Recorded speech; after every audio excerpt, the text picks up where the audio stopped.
Di balik kemajuan teknologi, ada kebiasaan baru yang diam-diam menjauhkan kita dari satu sama lain.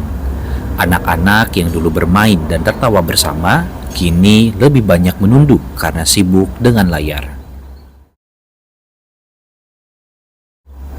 Sebagai guru, saya percaya bahwa pembelajaran tidak hanya soal menyampaikan materi, tetapi bagaimana membuatnya bermakna dan menyenangkan. Joyful learning dan meaningful learning bukan hanya sebatas slogan, tetapi sebuah komitmen untuk menciptakan ruang belajar yang membuat anak betah bertumbuh, penuh kasih sayang, dan tidak takut mencoba. Namun, bagaimana menghadirkan semua itu? Perkenalkan, nama saya Yoga Mar Muhammad, Guru Pendidikan Pancasila dan Kewarganegaraan SMP Negeri 57 Surabaya, salah satu peserta Lomba Compassionate Gamification Challenge 2025. Selama proses pembelajaran, saya menyaksikan secara langsung fenomena yang terjadi di dalam kelas. Salah satunya adalah fenomena phubbing, di mana anak-anak lebih konsentrasi terhadap HP dibandingkan dengan teman sekitarnya. Berdasarkan hasil data observasi kelas 8H melalui berbagai pertanyaan terbuka menunjukkan bahwa rata-rata penggunaan HP anak di kelas 8H yaitu sekitar 6 jam lebih. Tentu ini melebihi rata-rata global yaitu 4-5 jam.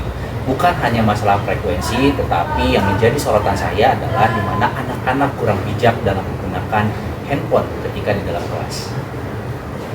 Berdasarkan hasil angket aspek perkembangan psikososial siswa, kelas 8A sampai 8H masih di level cukup dengan persentase 66,67%. Meskipun aspek kognitif mereka cukup tinggi, yaitu 75,6%.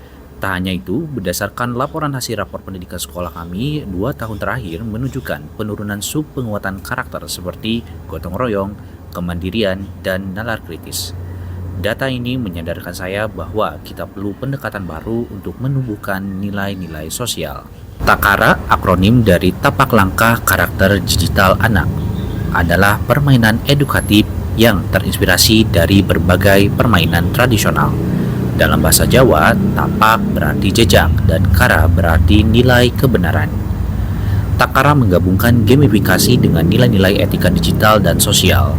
Ini tidak hanya mengasah kognisi, tetapi juga mengaktifkan motorik dan menghangatkan rasa, mendorong anak belajar dengan kepala, tangan, dan hati. Takara bukan sekedar permainan, ia adalah ruang belajar bermakna untuk menapaki jejak kebaikan di era digital. Isi dari permainan Takara edukatif yang sudah saya kembangkan dan sudah saya uji coba di dalam kelas terdiri dari beberapa bagian. Salah satunya adalah portable bag yang dibuat dari galon bekas.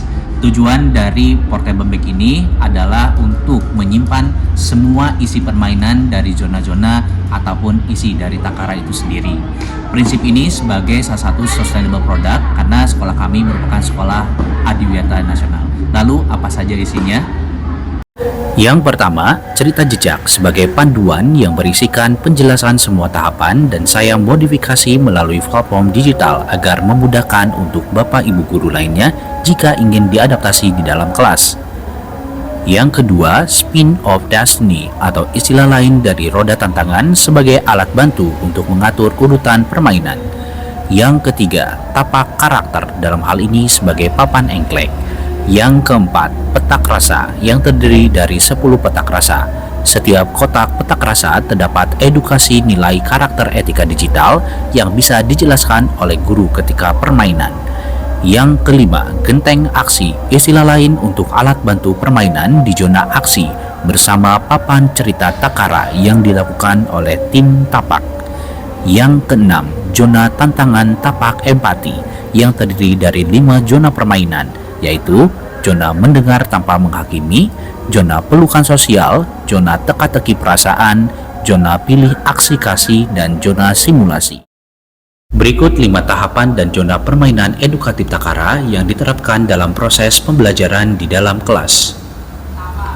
Tahap pertama, guru melakukan proses pembagian peran dan kelompok. Pada tahap ini, guru menjelaskan isi dari bagian portable bag Takara, melakukan pembagian tim tapak dan kara, serta melakukan brain gym yang dilakukan tim tapak sebelum mulai pembelajaran agar membangun bonding dan semangat bersama.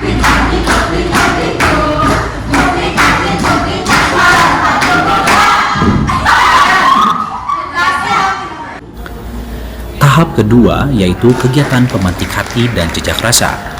Tujuan dari kegiatan ini adalah untuk menyentuh kesadaran emosional siswa secara bersama-sama sebelum permainan dimulai dengan cara memberikan gambaran, fenomena, dan pernyataan reflektif sesuai petunjuk permainan. Tahap ketiga yaitu zona tantangan atau tapak empati. Pada tahap ini, guru akan memanggil 5-6 orang untuk duduk di area zona dan melakukan misi tantangan. Tujuan dari tahap ini adalah menginternalisasikan nilai kasih sayang tanpa menjatuhkan, saling kolaborasi, serta membangun kerukunan di dalam kelas sesuai misi masing-masing. Yang pertama adalah zona mendengar, mendengar tanpa menghakimi.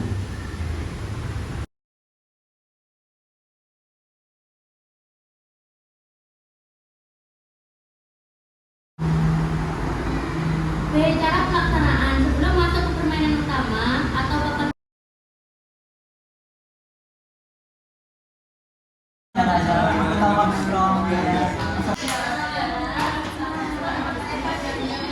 Sekarang kita masuk ke zona ketiga, yakni zona teka-teki perasaan. Yang pertama ada pertanyaan bagaimana perasaanmu bermain bersama tim. Lalu yang kedua, kapan kamu merasa paling dihargai? Yang ketiga adalah zona aksi kasih. Di sini zona aksi kasih memiliki tujuan yaitu mendorong aksi nyata dan pilihan moral dalam. Hari ini kita memasuki zona simulasi. kamu kok ganti-ganti sibuk main HP sih? Ada masalah apa? Apa sih? Kamu ngapain sih kayak gitu terus? Kepo banget. Kenapa tanya? Dan tahap keempat yaitu aksi bersama melalui papan cerita Takara. Kegiatan ini, tim tapak dengan jumlah 7 orang melakukan kegiatan misi dengan membawa genteng aksi di papan Takara yang terinspirasi dari permainan engkleng. Setiap kotak rasa terdapat 10 nilai-nilai etika digital yang harus diketahui oleh peserta didik. Ada 3 cara dalam melempar genteng aksi, yaitu melempar dengan menghadap ke depan, posisi membelakangi, dan menempelkan genteng aksi di kakinya ketika melompat di setiap kotak rasa. Dan di sesi terakhir, mereka akan melakukan kegiatan berbagi cerita dari aku untuk kamu. Pada tahap akhir ini, peserta didik saling memberikan catatan kecil melalui tabel refleksi empatik ke anggota kelompoknya. Dalam rangka memperluas dampak inovasi media pembelajaran Takara, saya melaksanakan kegiatan diseminasi kepada rekan-rekan guru di sekolah. Kegiatan ini menjadi ruang berbagi praktik baik sekaligus upaya kolaboratif untuk menumbuhkan atmosfer pembelajaran yang lebih empatik, interaktif, dan bermakna. Setelah pelaksanaan diseminasi dan implementasi media Takara di kelas, saya mendapati respon yang sangat beragam namun bermakna dari berbagai pihak. Berikut adalah beberapa cuplikan testimoni dari guru dan murid yang telah mengikuti pembelajaran berbasis permainan edukatif Takara. Jadi kalau dari Mapel Informatika itu ada bab tentang literasi digital. Dari diseminasi Pak Yoga kemarin mengenai Takara, saya jadi ingin menerapkan Takara itu di materi literasi digital ini, di mana anak-anak itu akan lebih aktif, kemudian lebih menyenangkan, dan tidak melulu di depan komputer saja. Apalagi buat anak-anak kinestetik nih, untuk mereka yang suka gerak, tuh Takara ini cocok banget sih. Awalnya saya kira permainan ini tuh biasa aja, tapi ternyata seru banget loh. Di sini kita bisa belajar sopan santun online, terus kapan untuk menyimpan HP, dan juga di sini mengajarkan kalau HP itu adalah penyebab kita jauh dari orang sekitar. Takara itu mengajarkan aku bahwa kasih itu cukup sederhana, yaitu dengan pujian, kata-kata, bisa juga mendengarkan curhat teman kita tanpa menghakimi dia. Menurut saya, zona yang paling membuat saya terkesan adalah zona mendengar tanpa menghakimi, di mana banyak teman-teman saya yang bercerita tentang hal sedih dan saya belajar untuk mendengarkannya tanpa harus terburu-buru untuk menilainya. Rasanya itu beda banget loh teman-teman. Inovasi tidak harus rumit, kadang cukup dengan tapak kecil yang bermakna. Saya percaya bahwa pembelajaran sejati adalah satu proses membangun dan mengubah kebiasaan, dan Takara melakukannya dengan cara yang menyenangkan. Melalui Takara, saya ingin anak-anak bukan hanya paham tentang etika digital, tetapi anak-anak mampu mengembangkan karakter beretika berempati, dan saling terhubung. Mari kita wujudkan pendidikan yang bukan hanya cerdas, tetapi penuh kasih sayang dan saling membumi.